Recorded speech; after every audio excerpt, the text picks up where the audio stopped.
Okay, fantastic. Welcome everyone to another edition of Farm Talk. And right now we're going to start talking about one of the USDA programs that's supporting the food system here in Nevada, which is the Southwest Regional Food Business Center, which is a USDA project to provide additional support, technical assistance, and grant funding to the middle supply chain parts of the food system. So post-harvest to consumer. And I think Anna was going to talk a little bit about what she just learned on the stakeholder meeting. So they're still trying to flesh out how it's all going to work, how farms are going to be able to apply for the funds and stuff. And so they're still working on all of that, but the part of the discussion was determining how is the USDA and how is the Southwest region going to prioritize the applications and working to support possibly some of the distressed communities or the rural communities, just because of what we saw happen during COVID and after with supply chain issues and stuff like that. So it's really just trying to figure out what are the communities that need this connection between small and mid-sized farmers and getting it to those people in need that would possibly get impacted most by supply chain issues. And Robert, Ray, do you have any insights into how your operations plug into the food system? I believe you provide for Home Feeds Nevada, Rob, or? We do not. No, we sell direct to the consumer or through retailers and restaurants. That's our business model. So, and any of those retailers operate, are any of them looking to expand how they do their business, aggregate things more broadly, or change up that model? I wouldn't say more broadly. I mean, maybe on the same scale that they work with locally primarily, but I wouldn't say broadly as far as expanding their markets, I don't think.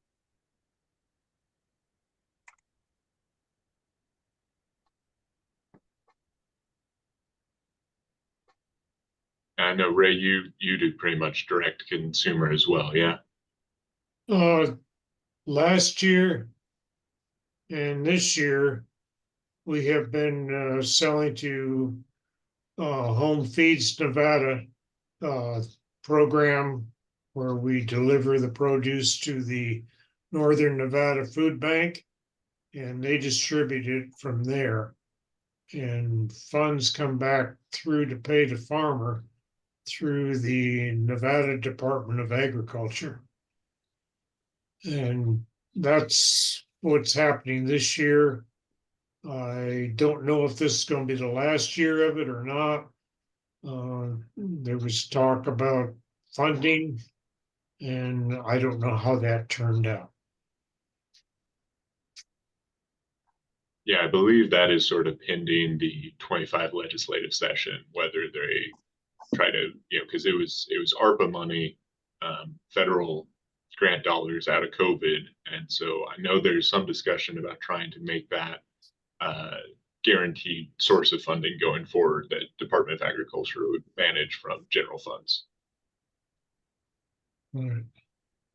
So a little bit more on the Food Business Center. So part of the goal is to try to figure out if there are opportunities from retailers or aggregators to be able to make those connections more efficient between the producers and the end consumer. So this is something that is just starting. I think the grants will open in October or November, and then they'll be sent out in January for the first round. It's a multi-year project, so something that will be in place for at least the next I believe 3 or 4 years, depending on how long the funding lasts. Okay, so Anna, re-say your question. So what I want to help kind of identify your needs and, help you. I think some of it is just, and it's a challenge, just I think how the state is divided with our consolidated, Reno Sparks consumer base, and then you have the rural communities. So how do you determine what is that distressed community? Because if you use some of the USDA maps, they're going to consider a distressed community like Nye County, where it doesn't have a large population, whereas Washoe County is going to be an affluent area, but within Washoe County, you have those distressed communities. So how do you best identify that? And I think just kind of trying to think through, like, application wise, if Reno Food Systems was going to be applying, how would they utilize maps or whatever to say, we're trying to support this distressed community, but it's within the USDA maps that says it's a better off community. So I guess trying to identify ways of just kind of figuring out where those distressed communities or more challenged communities are map wise. I don't know what maps are all out there that could identify that. Okay, One of the cool. suggestions was by zip code, and I don't know that you Right. could get something accurate based on that when you have a state like Nevada, and one of the other states that's part of Southwest is Utah, and I think they kind of have those big population areas and then rural communities that are more challenged. I think the good news is that I understand your question and that I can I can connect us with Sabina and Charlotte from the food bank. And that's what's kind of fun about this Northern Nevada Food Council, huh, Jordan?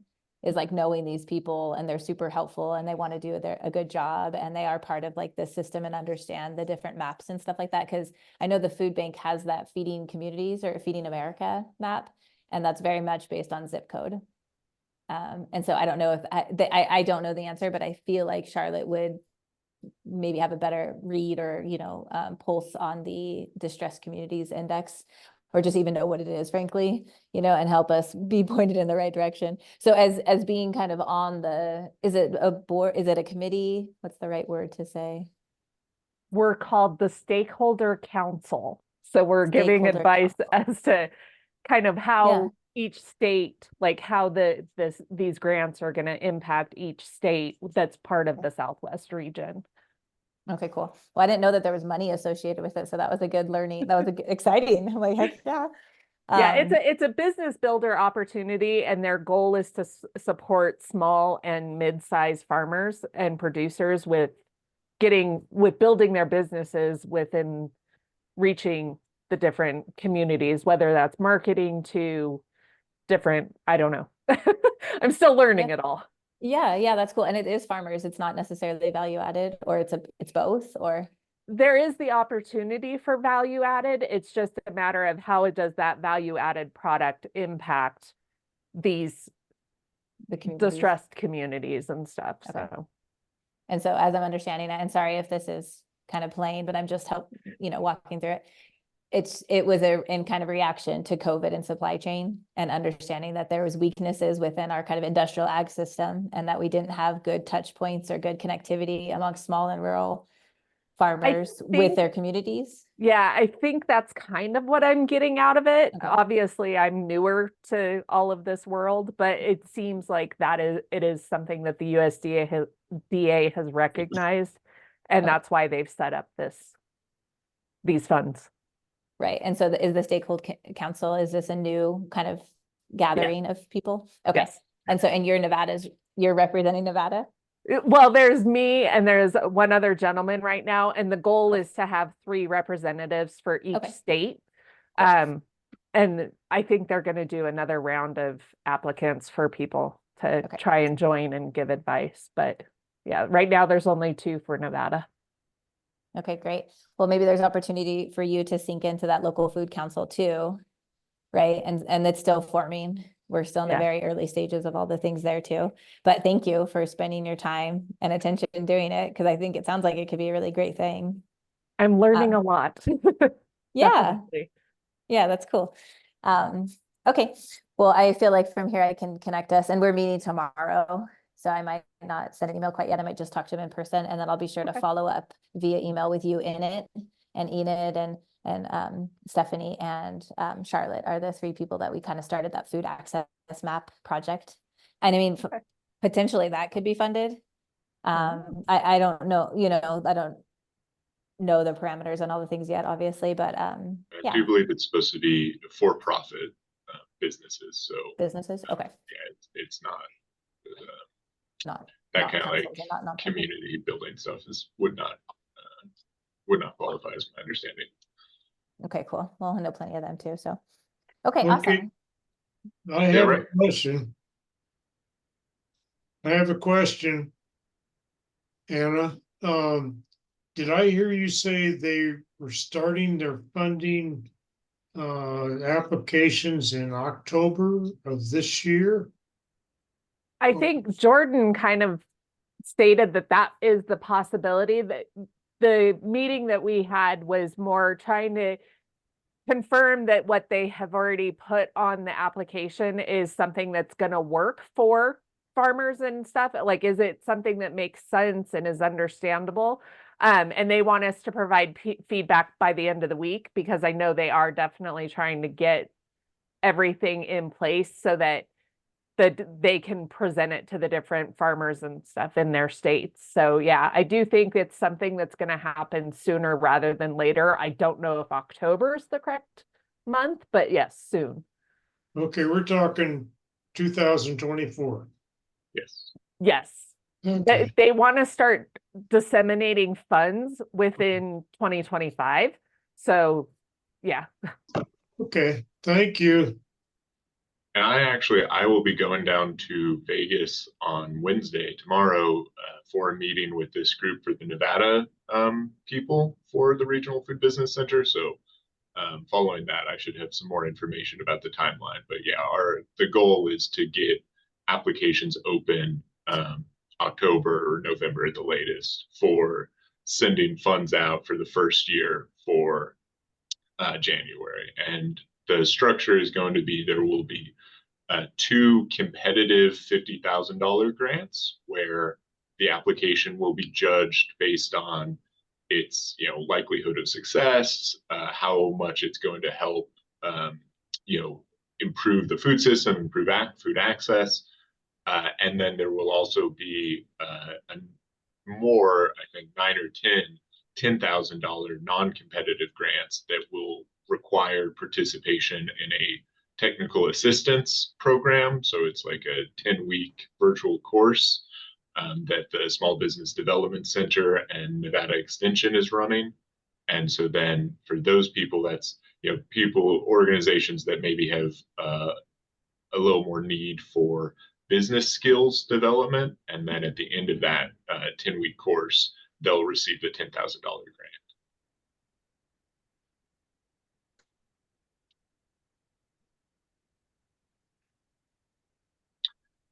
Darylyn, I don't think seen you on before. Apologies if I have.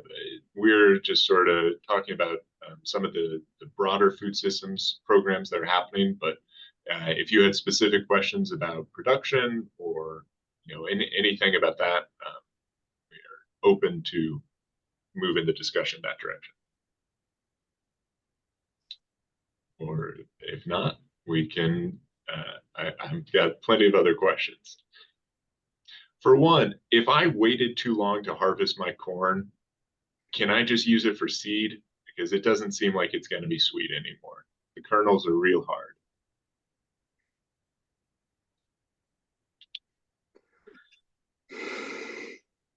Yes.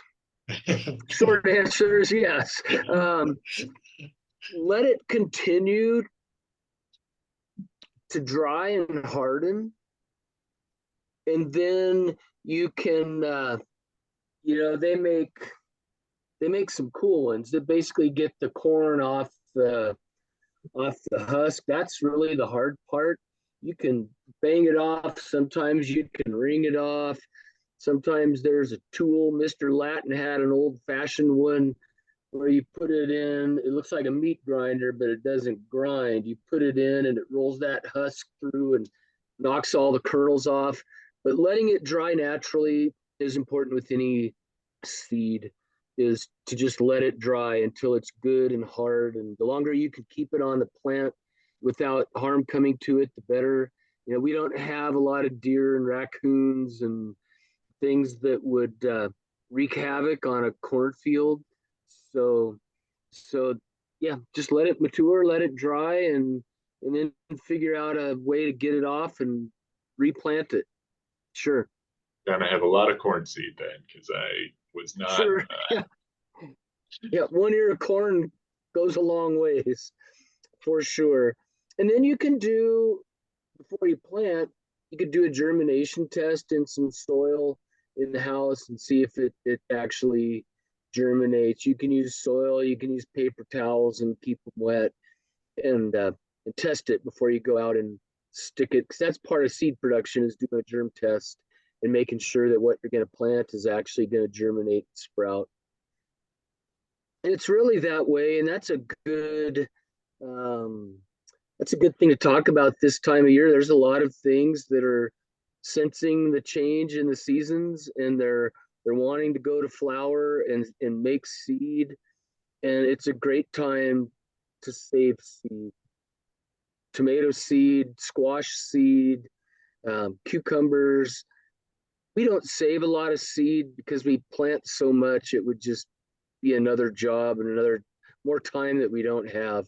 But I was going to say, is there something you do save? Because it makes sense, either because the seeds are more expensive or it's just easier. we do save our garlic seed. We save about 40, 50 pounds of garlic annually. And sometimes Caleb, the youngest of my two boys, he was the seed saver.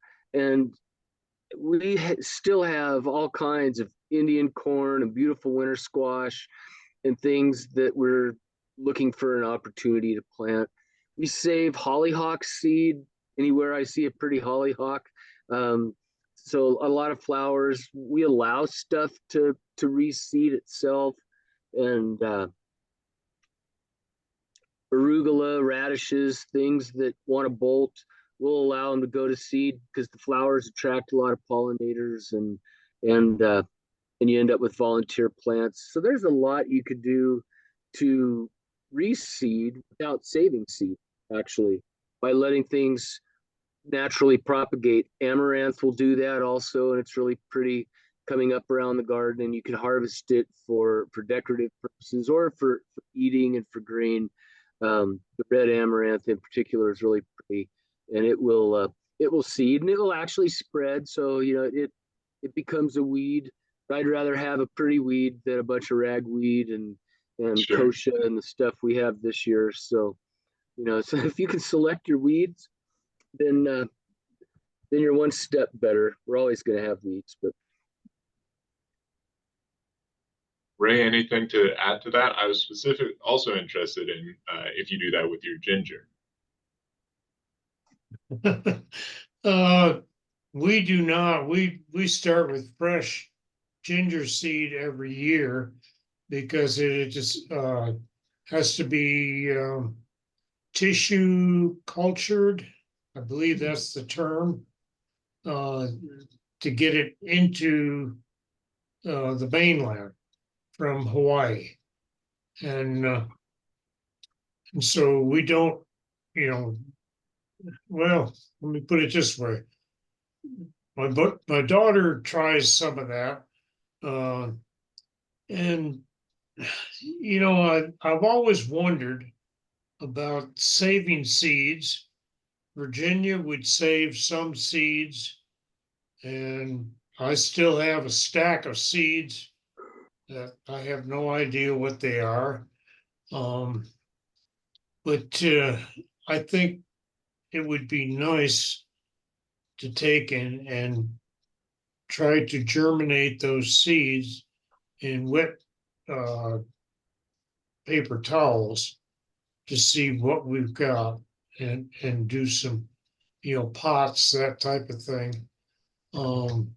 I know there's a lot of people out there I see on the internet where they have seed saver clubs and all, that they want to save their seed and use it for the next year versus buying, commercial new seed every year. And, but I really think that germination test is probably essential.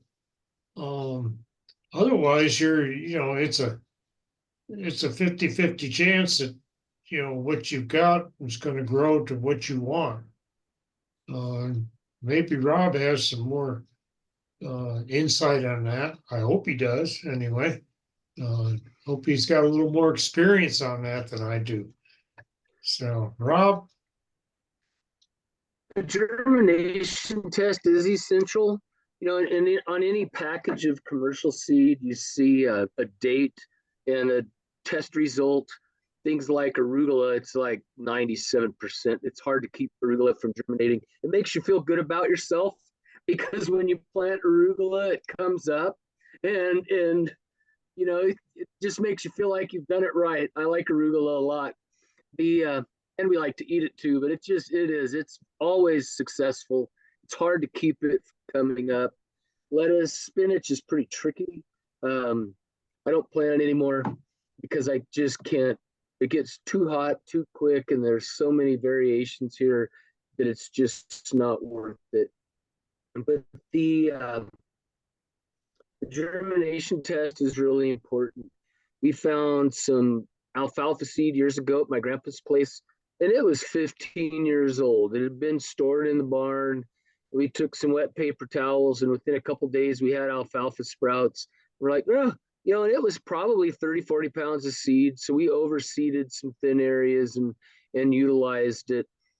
But if it hadn't sprouted, we might have tried it again to see. But seed does, whether it gets really hot, it can get humid and start to germinate and then dry out.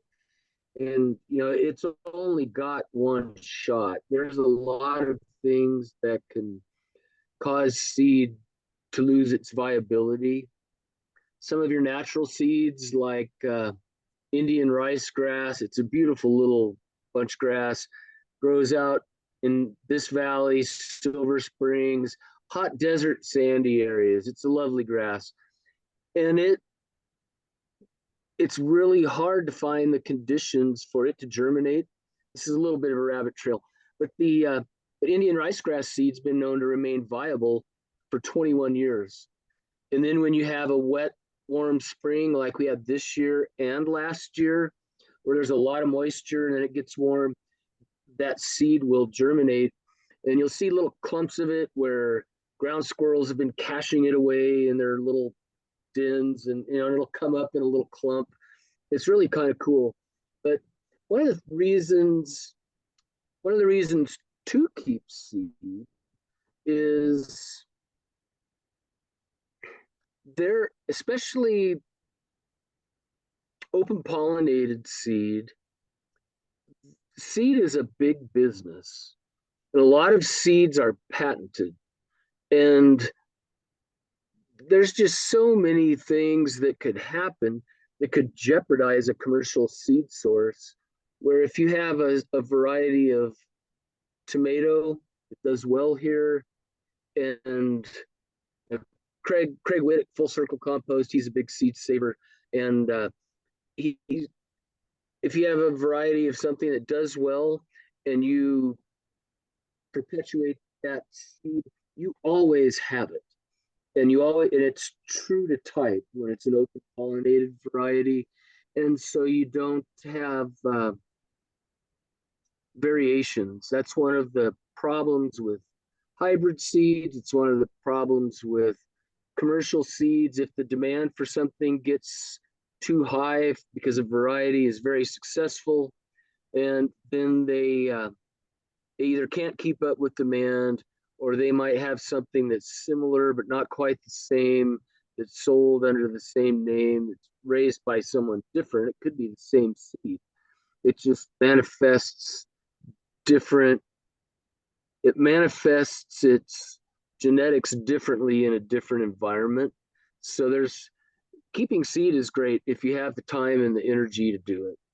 One of the challenges from a commercial perspective, lettuce, for instance, if you have prickly lettuce in your garden, it'll cross-pollinate and modify the genetics of your seed. Other varieties of lettuce will affect the pollination of your seed, so it may not be true to type. It's like at Desert Farming Initiative right now, there's a field out there of maize or sorghum, or milo, I'm sorry, or sorghum. And it has these little socks over the seed heads and the flowers to prevent not contamination, but cross-pollination with the other varietals that are out there in that trial. And so growing seed true to type can be really, really difficult on a small operation. And it also, with a small operation, you will have to let that plant go through to flowering and maturity and setting seed and the seed to mature to be collected. And you lose crop productivity from that portion of your garden or your farm when you're collecting that seed. So there's pros and cons to it for sure. There are some great certified organic seed producers that we use. High Mowing is one. They're in Vermont or New Hampshire. Johnny's Seed is from Maine, and we use Peaceful Valley also over in Grass Valley. Their seeds are certified organic, and they remain true to type from year to year with those three. So we've just kind of settled into using those. This might be an amateur question, but do you have to use an organic seed to have the crop be certified organic? Not necessarily. It's easier to because you can buy it and plant it, you keep your records, and you're good to go. But some varieties of seed, a good example, it's a different name. An early girl tomato is an example. For years, you couldn't find a certified organic early girl tomato seed. So you would search, and you have to search, and it's in your organic systems plan, how you go about this, how you document it. But you would search Johnny's, High Mowing, Peaceful Valley. There's another cool one in Maine where we've gotten potatoes from, and I can't remember the name of it. And they have a beautiful catalog. Seed catalogs are great, by the way. But if you can document that you can't find an organic variety, and that the variety that you're planting hasn't been treated with a prohibited substance, a lot of times seeds are coated, or they might use a fumigant to keep fungus from growing while it's in storage, or it might be a GMO variety, which is expressly forbidden in the organic world to use a GMO seed. If you can document that you looked for it in a minimum of 3 places, that it's not GMO and it's not treated, then you can use that seed as a substitute. And people did that with organic seed for years. Another example, and it's not just alfalfa, rye, oats, alfalfa, a lot of forage crops have been bred and developed to do particularly well in a specific region and environment. And so an alfalfa that grows well in southern Ohio, which is a lot more humid, gets a lot more summer rain, isn't necessarily going to do well here. And it might be acceptable under the organic standards, but there's so many varieties of alfalfa, it's hard hard to keep them straight. But there are certain varietals of alfalfa that do particularly well in the Intermountain West. Some are now becoming organic, but most are not. And so if you can document your search that it's not GMO, of course, that becomes a challenge in the alfalfa world now, because so much alfalfa, like corn, like canola, Brassicus rapus, is genetically modified, so they can go out and spray that crop with Roundup, kill the weeds in it, and have a pure crop of, well, it's not pure anymore in my estimation, but have a crop of only that. And so in the alfalfa world, there are areas where it's really hard to produce kale seed because the brassicas cross-pollinate and they get the GMO gene from the nearby canola fields. That happens with corn. It's happening in Nevada, in the Orovada area, where there's quite a bit of seed alfalfa grown, and the contamination of the genetically modified alfalfa into the traditional, conventional, non-GMO alfalfa is becoming a real problem. It's not that way with most vegetables, I'll say. Anna, you had a question? You're on mute. Sorry. Yep. Because Rob started talking about organic, I recently had a neighbor offer up manure, which is something I know we've talked about is great for amending your land before you start planting. If you want to have the organic certification, do you have to get something from that person that's offering you horse manure to, I don't know.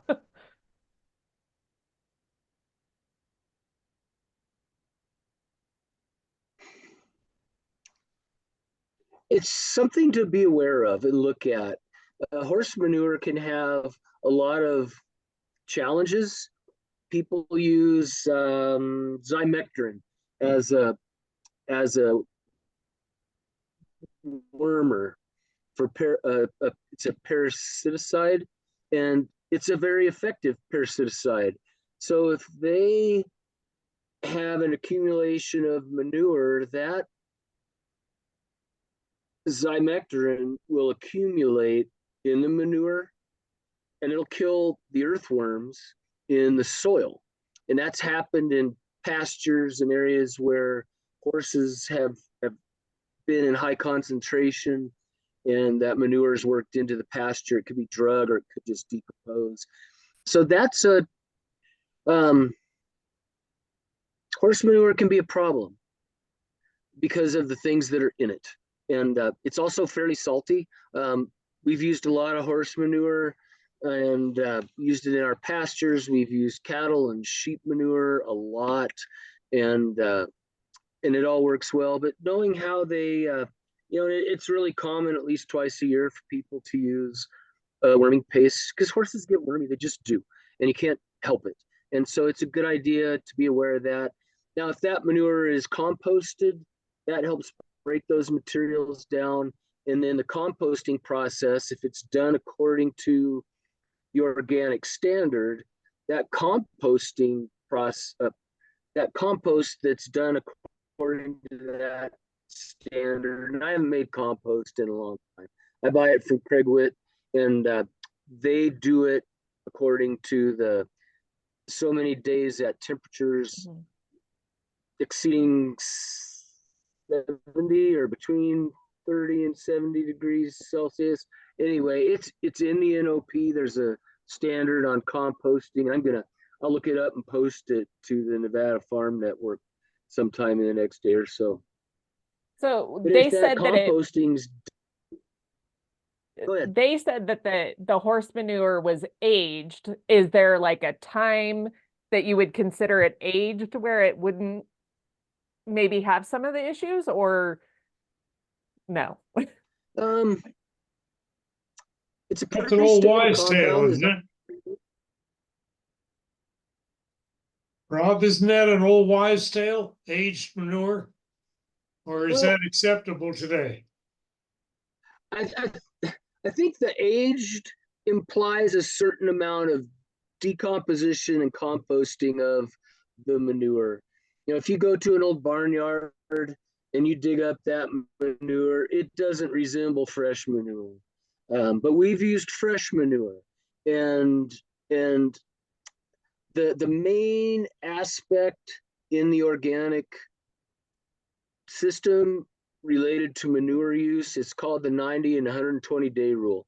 If you're going to use raw manure that hasn't been composted according to the NOP standards of composting, and there's ratios for green and brown, carbon and nitrogen, and how long it has to be at a certain temperature to kill any pathogenic microbes, viruses, etc.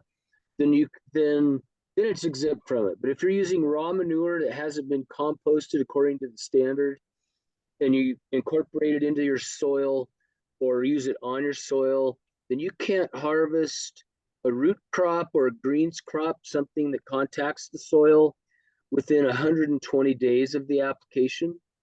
And you can't harvest something like a tomato or a pepper that's above and doesn't, and that's a 90-day harvest. It's the 90-120 rule. And I'm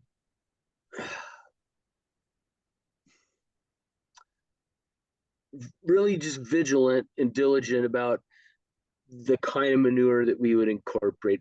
Thankfully, we use our own manure, so we know where it's been, and we know how it was generated, how the animals were fed. But basically, you have the 90-120 rule, or you have the requirement for composting according to what's the NOP standard. And it really is good along those same lines to read, and I'm gonna look it up. I'm gonna make this screen small, and I'm gonna look it up. But it's really, I won't say it's a good read. It's a boring read to read the NOP. And I'm gonna copy the address right here and put it in the comments. This is a good, where'd you go? I know you're there. This is a good chat. Boom. Look at this. There we go. That's the electronic code of federal regulations that governs the national organic system. That's the NOP right there. And it really is a good read, and you can filter through. It's like if you're not raising livestock, half of it is livestock. But all of the stuff that you need to know is in that. And really, it's something that people should be familiar with. Incidentally, I'm going to make a plug here for Jill and DFI and the Grow Organic Nevada program. This is part of my function, is to provide this kind of technical assistance. If people have any questions about organic production, we also have a mentorship program where we're putting people interested in transitioning into relationships with mentors that have been involved in the certification process for over 3 years, so that we can hopefully increase the number of certified organic producers in the region. But this is what I do. If you have any questions, you know, because we've spoken before on numerous occasions, but always feel free to get a hold of me. But this is the standard right there, is that Title 7, Part 205, that's the National Organic Plan. Thank you. You bet. I also would say that if farmers are having a hard time sleeping, they now have some really great reading. Yeah, for sure. They can like calm their worries, you know, by learning. Yeah, CFRs definitely put you to sleep kind of reading. not so engaging, but it's got everything you need to know.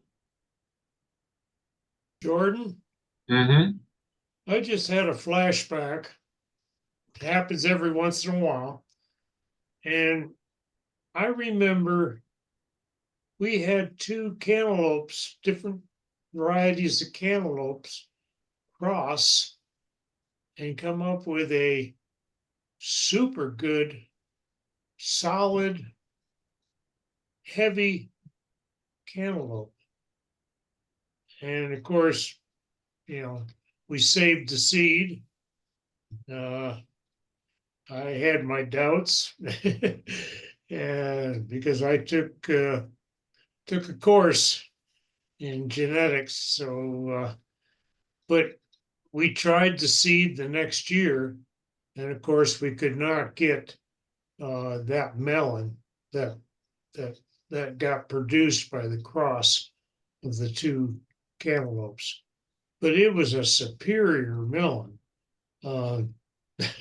We thought we thought we had something new, but that was short lived. And I don't know if anybody else runs across that. It was great for one season, and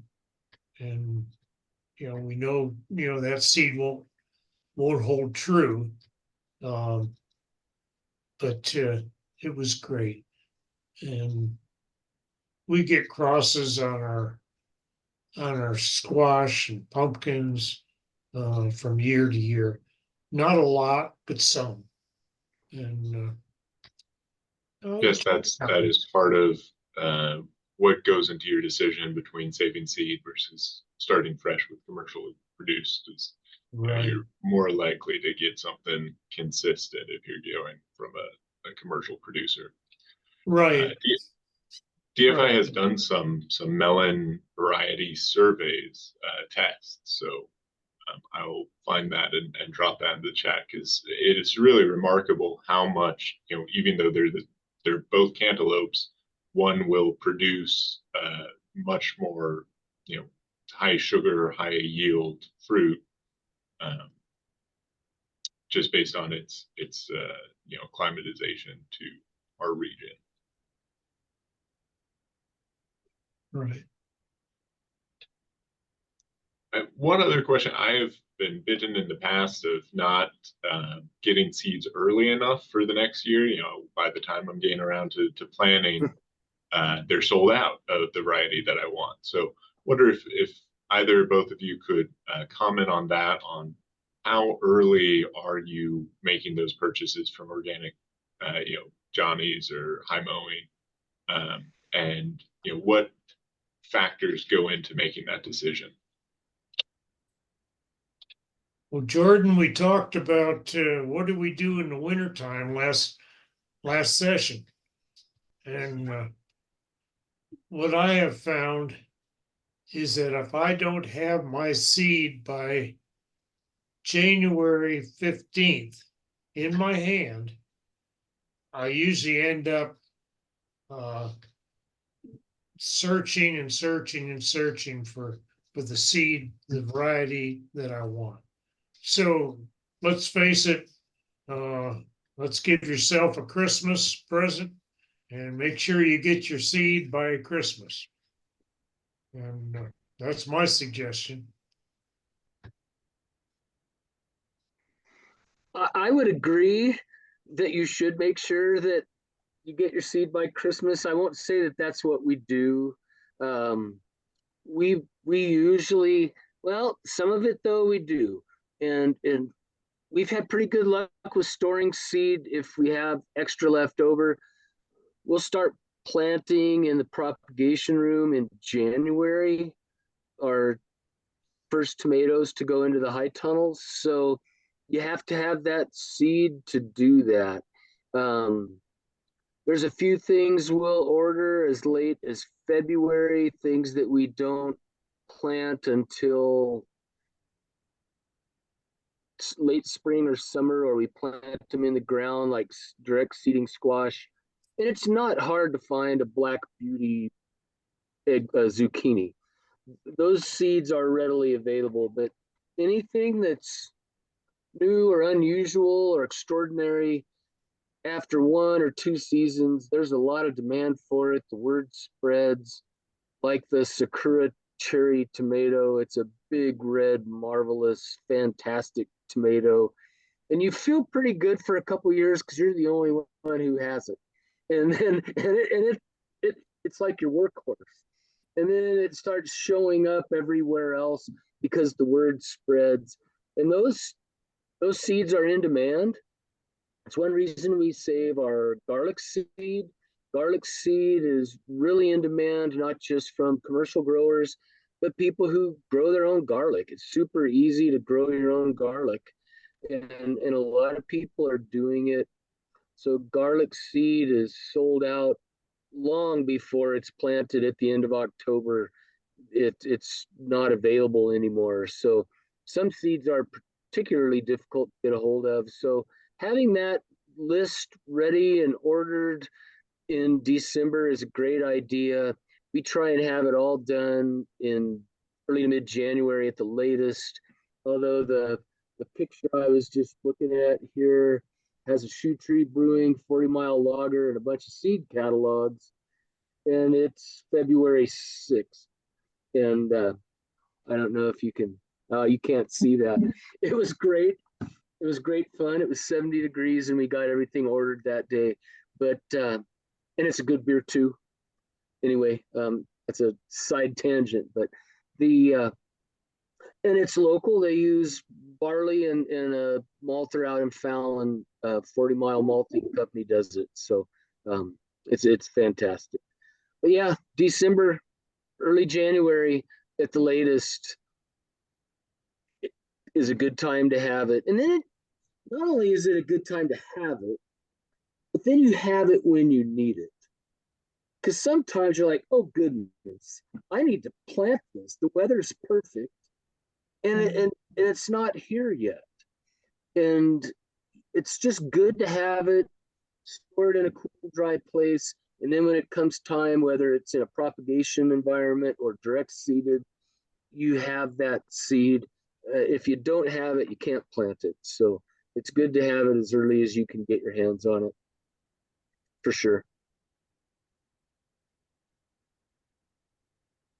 Maybe a In good terms of, adage, because What was I that, was Jolene? just, I was, oh yeah.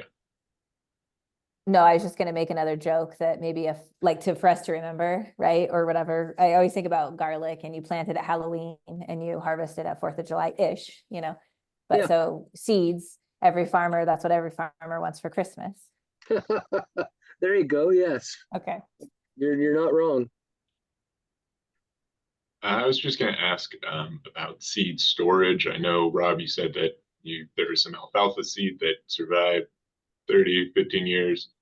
Do you take any special precautions? If you're getting it in December and then you're not going to plant it till April,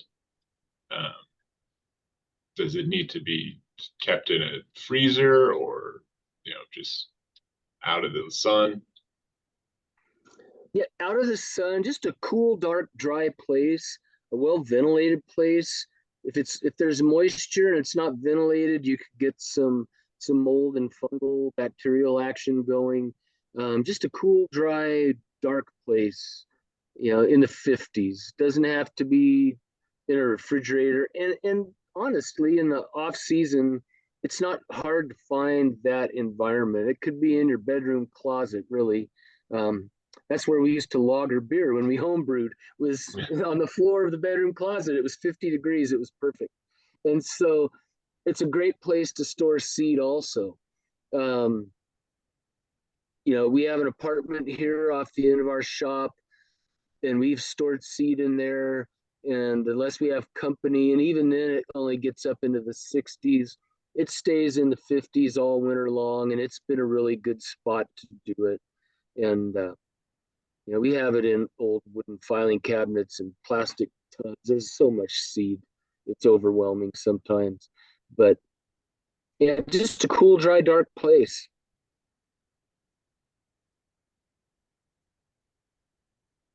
And the same thing with garlic seed. You know, the garlic was harvested in early July, as Jolene. I like your mug there, Jolene. And the it's hard to find a cool place around here to cure garlic in the summer. This summer, garlic was cured in like 3 days because it was 110 and there was nowhere to put it that was not 110. And then just keeping it in the shade.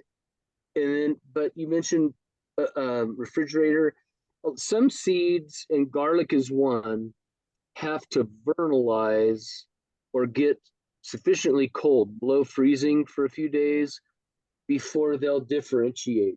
So it's important for garlic to be out and planted and over winter, not just so that the roots can grow and develop and you get a bigger head of garlic in the spring, but also that's how it vernalizes when it's in that soil and it freezes. And then you'll get differentiation when that original clove grows into a head of garlic.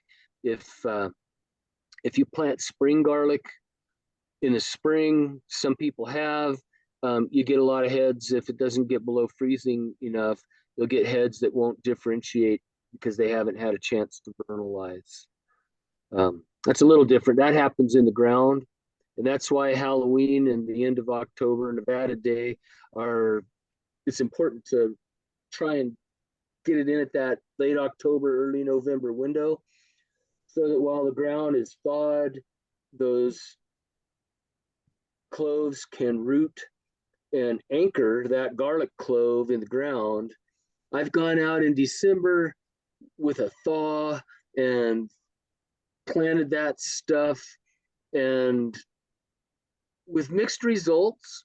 But if it gets cold and freezes again, it frost heaves that clove of garlic out, and then you have that clove of garlic hanging out on the surface of the dirt, and you have to go back when it's thawed and push it back in, so that not only do you have better root development for a larger head of garlic the following spring, but that's what helps keep your clove of garlic in the soil when the ground freezes, is that it's rooted and already storing energy and getting ready to sprout in February, March, whenever the weather changes.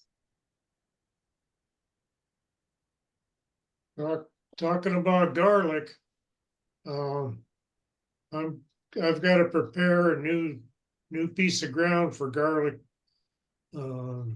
What I'm going to do is I'm going to pull my peanuts out of the ground. We grow peanuts, and I think the peanuts will have done a little bit of nitrogen fixing. I'm hoping that is the case. Theoretically, it is anyway. So we'll find out. And I'll get the garlic in the ground, by the 15th of October, I think, if I'm lucky. Just, Jolene helped with getting another volunteer here at our farm, and I thank her very much for that. And I think with that extra help, we'll get some of these things done in the proper time sequence that they need to happen. So I've got 10 pounds of garlic I saved back from this year's crop. And so that's what I'm going to get in here in October. And I plant it 4 inches deep because of the frost heave, 6 inches apart. And all I can say is we had a very, very good crop this year doing that. It was done precise, and it worked. It really worked. So it's important to plant it right to start with. I remember one year we got wrong end up,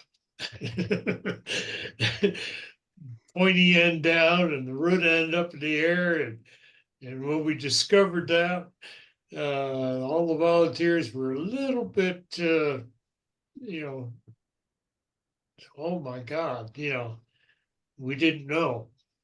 But they had to go back and replant all of that.